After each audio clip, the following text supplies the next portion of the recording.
Hello students, आज हम लोग फोरियर सीरीज़ स्टार्ट कर रहे हैं। तो सबसे पहले देखते हैं कि फोरियर सीरीज़ क्या होता है।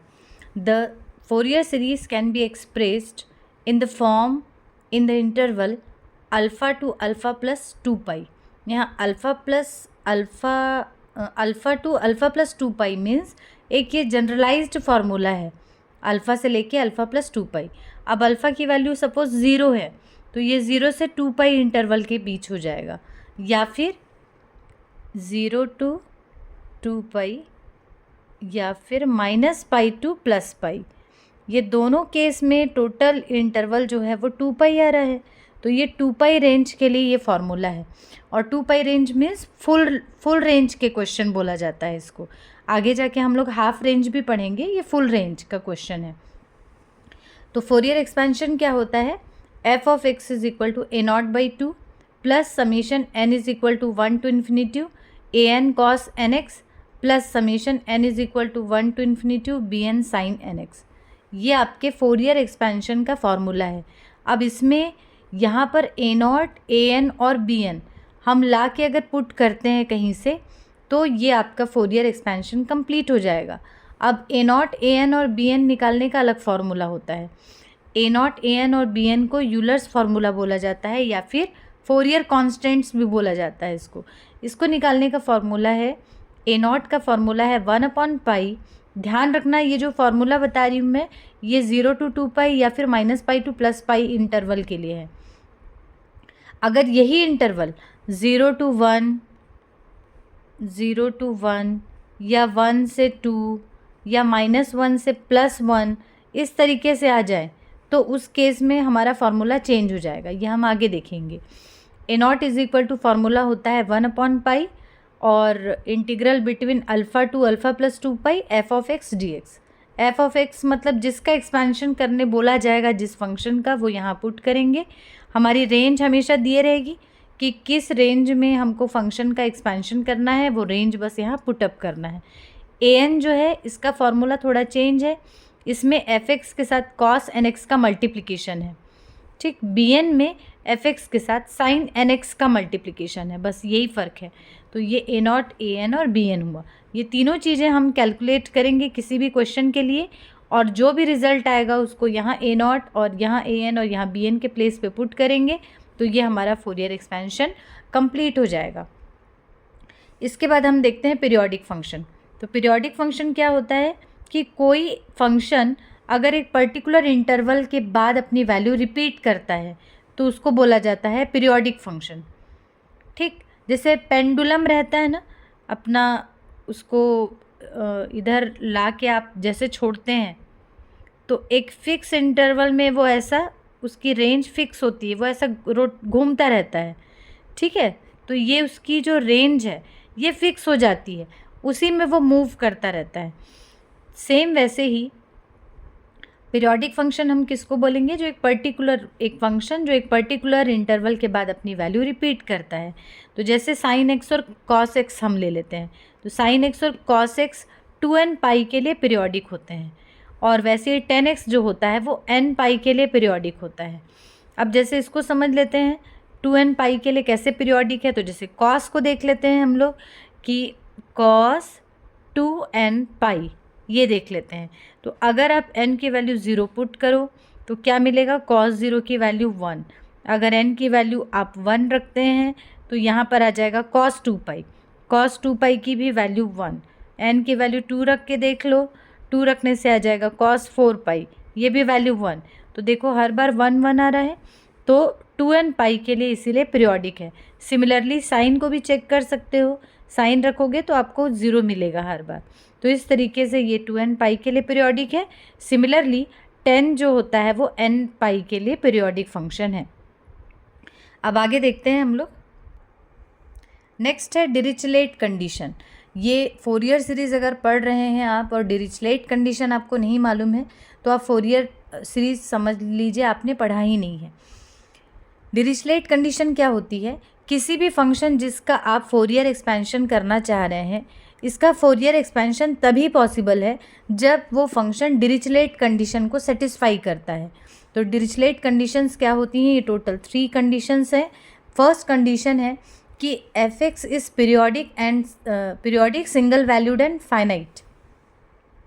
ठीक, पीरियोडिक हो, सिंगल वैल्यूड हो और फाइनाइट हो, तब हम बोलेंगे कि डिरिचलेट कंडीशन की फर्स्ट कंडीशन को सेटिस्फाई करता है। तो पीरियोडिक क्या होता है मैंने ऑलरेडी अभी बताया आपको। सिंगल वैल्यूड फंक्शन क्या होता है कि जैसे मैंने बोला x इज़ इक्वल टू 1 या x इज़ इक्वल टू 0 या x इज़ इक्वल टू -1, तो ये क्या है वैल्यूज़, इसको बोला जाता है सिंगल वैल्यूज़ जो फिक्स है। लेकिन अगर मैंने लिखा है कि x square is equal to 4, तो हम इसको क्या लिख सकते हैं, x इज़ इक्वल टू +-2 भी लिख सकते हैं सॉल्व करके। मतलब x की आपको 2 वैल्यूज़ मिली, +2 और -2, तो ये क्या हो जाएगा, ये सिंगल वैल्यूड फंक्शन नहीं रह जाएगा, मल्टी वैल्यूड फंक्शन बोलेंगे आप इसको इस केस में। तो यहाँ पर वही बोला है कि फंक्शन जो है वो सिंगल वैल्यूड होना चाहिए। नेक्स्ट है फंक्शन हमेशा फाइनाइट होना चाहिए। आगे देखते हैं कि फाइनाइट नंबर ऑफ डिसकंटिन्यूटीज़ होती है। इसका क्या मतलब है कि अगर कोई हम फंक्शन लेते हैं और उसका अगर सपोज़ आप ग्राफ बना रहे हैं फंक्शन का, कोई भी ग्राफ आप अपने मन से ले सकते हैं, ऐसा कुछ ग्राफ आया सपोज़, ठीक, तो ये फंक्शन जो है ना कंटिन्यूस होना चाहिए, कहीं पर ब्रेक नहीं होना चाहिए। और इन केस ये ब्रेक हो भी रहा है, कहीं पर यहाँ तक गया और यहाँ पर थोड़ा सा वेरिएशन आया और फंक्शन यहाँ से स्टार्ट होकर अगर आगे बढ़ रहा है और सपोज़ यहाँ फिर से ब्रेक हुआ और थोड़े आगे पॉइंट में जाके फिर से आगे अगर बढ़ रहा है, तो अगर ऐसी डिसकंटिन्यूटी अगर आई भी तो ये कैसी होनी चाहिए, फाइनाइट होना चाहिए, फाइनाइट नंबर ऑफ डिसकंटिन्यूटीज़ होना चाहिए। और नेक्स्ट बोल रहा है finite number of maxima and minima. Maxima and minima हम ऑलरेडी पढ़ चुके हैं पहले भी कि मैक्सिमा क्या होता है, अगर कोई फंक्शन है, फंक्शन की जो मैक्सिमम रेंज है जहाँ तक वो फंक्शन जाता है, इसके बाद फंक्शन की कोई भी वैल्यू नहीं है, इसको मैक्सिमा बोला जाता है। और जो लोएस्ट पॉइंट होता है फंक्शन का, जिसके बाद फंक्शन की कोई वैल्यू नहीं है, तो ये हुआ मैक्सिमा और ये हुआ मिनिमा। तो वही बोल रहा है कि finite number of maxima and minima होना चाहिए। अगर मैक्सिमा मिनिमा है भी तो ये काउंटेबल होना चाहिए। तो अगर कोई फंक्शन एफ ऑफ एक्स, अगर इसका फोरियर एक्सपेंशन करने अगर बोला गया है, तो इसका ये मतलब होता है कि वो डिरिचलेट कंडीशंस को सेटिस्फाई करता है। दैट मीन्स वो ये तीनों कंडीशंस को सेटिस्फाई किया होगा, तभी उसका फोरियर एक्सपेंशन पॉसिबल है। अब आगे हम एक क्वेश्चन देखते हैं। यहाँ पर हमारे पास एक फंक्शन गिवन है F of x is equal to e to the power x. इसका फोरियर एक्सपेंशन करना है बिटवीन 0 to 2π। अभी जो मैंने फॉर्मूला बताया आपको वो 0 to 2π और या तो फिर -π to +π के लिए है। तो ये दो रेंज के क्वेश्चंस हम लोग लेके पहले सॉल्व करके देखेंगे कि फॉर्मूला वही लगेगा जो मैंने ऑलरेडी आपको बता के रखा है और उससे एक्सपेंशन कैसे करना है देखते हैं। तो सबसे पहले f of x is equal to, ये फोरियर एक्सपेंशन का फॉर्मूला है, इक्वेशन नंबर 1। अब इसमें ए नॉट, ए एन और बी एन ये हमको निकालना है, जिसको मैंने बताया आपको फोरियर कॉन्स्टेंट्स होते हैं। तो ए नॉट का फॉर्मूला होता है 1/π इंटीग्रेशन बिटवीन 0 to 2π है यहाँ पे, क्योंकि आपकी जो रेंज दी है वो 0 to 2π दी हुई है, ठीक। और यहाँ पर होता है formula F of X D X. F of X आपके पास क्या है, E to the power X है, E to the power X D X. अब बस ध्यान से आपको इसको इंटीग्रेट करना है और फिर लिमिट पुट करना है। तो e to the power x का integration e to the power x होगा बिटवीन 0 to 2π। अपर लिमिट रख देते हैं पहले 1/π, वैसे ही रखते हैं प्लेस पे, 2π रखेंगे तो ई टू द पावर 2π और बीच में लोअर लिमिट के कारण माइनस साइन और 0 रख देते हैं, ई टू द पावर 0 मीन्स 1। ये हो गया इक्वेशन नंबर 2। इसके बाद हमको निकालना है ए एन। ए एन कैसे निकालेंगे, ए एन का फॉर्मूला है A N is equal to 1/π 0 to 2π F X cos N X. Formula है F of X cos N X D X between 0 to 2π, ये फॉर्मूला है। तो हमारे पास एफ ऑफ एक्स क्या था, ई टू द पावर एक्स, मैंने वही रखा है। अब ये जो है इंटीग्रेशन, आप अगर सोचेंगे कि इंटीग्रेशन बाई पार्ट लगा दें तो पॉसिबल नहीं है इसका इंटीग्रेशन। तो इसके इंटीग्रेशन के लिए आपको ये दो फार्मूला मैं लिख के रखी हूँ, आपको ये याद करके रखना पड़ेगा। फार्मूला ऐसा है, integration integration e to the power ax cos bx dx का फॉर्मूला होता है e to the power ax upon a square plus B square a cos bx plus b sin bx। वैसे ही integration e to the power ax sin bx dx का formula है e to the power ax upon a square plus B square a sin bx, यहाँ minus आएगा, minus b cos bx। Formula आप कैसे याद रखेंगे, कॉस जो है उसमें बीच में प्लस है, साइन जो है उसमें माइनस होता है, ये वाली चीज़ कॉमन है दोनों में, e to the power ax upon a square plus B square. अब फर्स्ट टर्म कैसे याद रखेंगे आप कि ये जो दिख रहा है आपको, ये a cos bx, ये पहला टर्म है a cos bx, फिर प्लस साइन आएगा, कॉस वाले में बीच में प्लस है, और यहाँ पर क्या करना है आपको, a की जगह में आप b लिख दीजिए, कॉस की जगह में आप साइन लिख दीजिए। याद रखना कि इसके एंगल में bx है तो इसके भी एंगल में bx रहेगा, इसको चेंज नहीं करना है आपको, ठीक। e to the power ax जो है वो बाहर में ही रहेगा सिर्फ, और यहाँ ब्रैकेट में bx दोनों जगह आएगा। सेम वैसे यहाँ पे e to the power ax upon a square plus B square, और यहाँ पर ये जो दिख रहा है a साइन bx यहाँ आ जाएगा, और साइन वाले में बीच में माइनस साइन लगता है, माइनस b cos bx।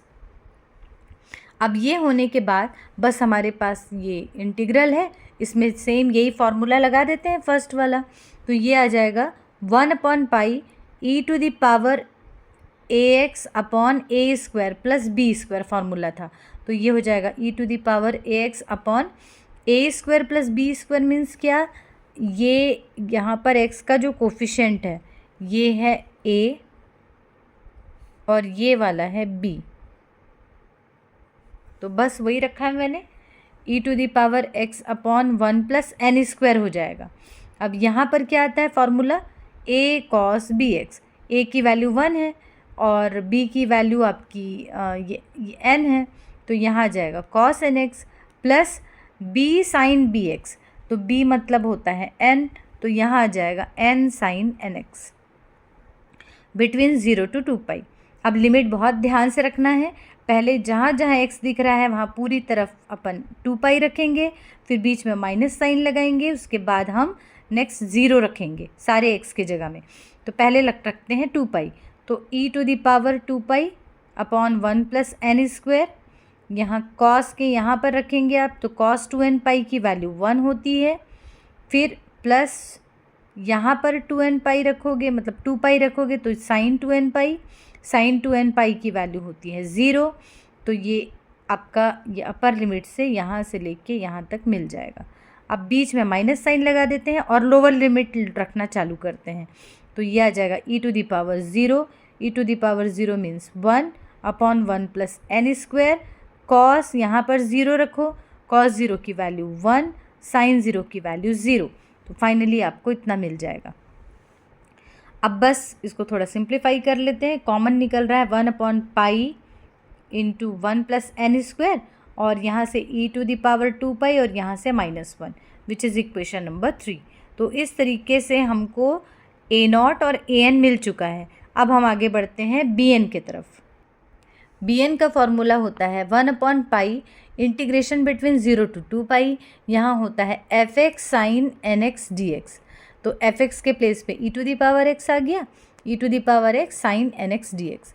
अब ऑलरेडी मैंने फार्मूला पीछे लिखवाया है आपको, फार्मूला था ये 1/पाई, तो पहले बाहर रहने दो, फार्मूला था e to the power ax upon a square plus b square, तो मैंने पहले ही बताया है आपको a इज़ इक्वल टू 1 है और b is equal to n है, तो बस मैंने वही फार्मूला एक बार आप जो मैंने ऑलरेडी आपको बताया है वो पहले कॉपी में नोट कर लीजिए आप, और उसके बाद ये वैल्यूज़ पुट कर दीजिए, तो आपको ये क्लियर हो जाएगा। साइन वाले में बीच में माइनस साइन होता है बिटवीन 0 to 2 पाई।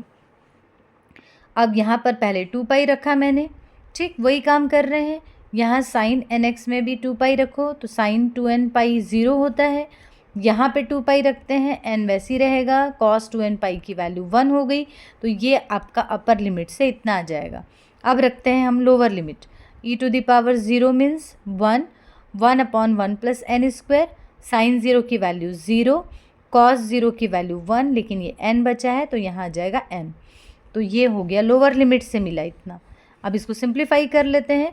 n दोनों जगह यहाँ पर भी और यहाँ पर भी कॉमन था, ध्यान रखना यहाँ माइनस है और यहाँ माइनस माइनस प्लस है n, तो ये n कॉमन आया, डिनोमिनेटर में पाई और 1 + n² आया।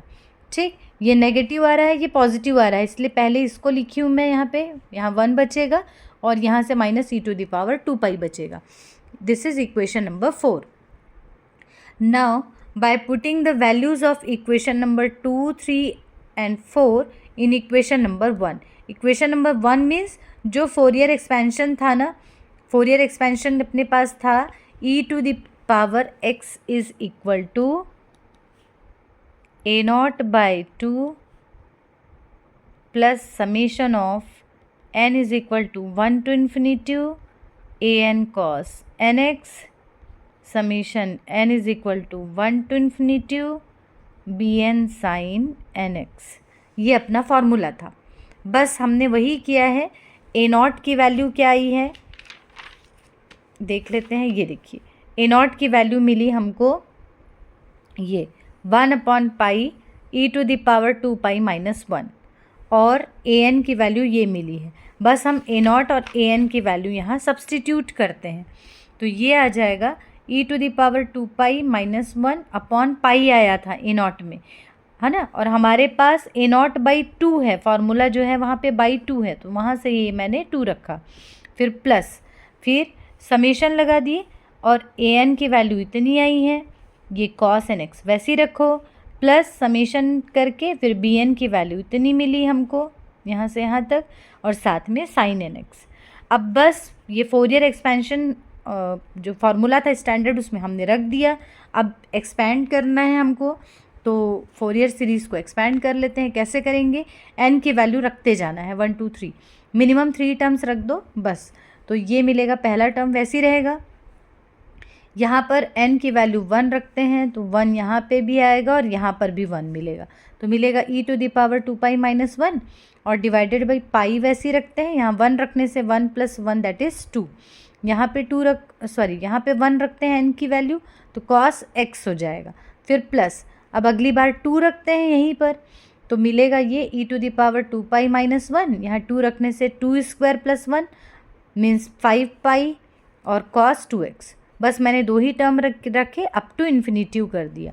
अब यहाँ पर भी वैसे ही n की वैल्यू रखते जाओ 1 2 3, तो जब हम 1 रखते हैं तो ये फिर से हो जाएगा यहाँ पर भी 1 और यहाँ पे मिलेगा आपको 2π और ये हो जाएगा 1 e⁻² sin x हो जाएगा, फिर प्लस 2 रखते हैं तो n की वैल्यू ये आई 2, यहाँ 2 रखने से 2² + 1 दैट इज़ 4 + 1 मीन्स 5π और इंटू 1 - e⁻² और यहाँ पर भी 2 रखोगे तो sin 2x up to infinitive. तो ये जो होगी e⁻x का यही फोरियर एक्सपेंशन था। तो इस तरीके से सीरीज़ को एक्सपेंशन किया जाता है। अपने को क्या क्या करना था, a0 निकालना है, an निकालना है, bn निकालना है और फोरियर एक्सपेंशन का स्टैंडर्ड फार्मूला जो है उसमें ये स्टैंडर्ड फार्मूला अपने पास है, बस इसमें ये वैल्यूज़ पुट कर दीजिए तो आपको रिज़ल्ट मिल जाएगा। Thank you.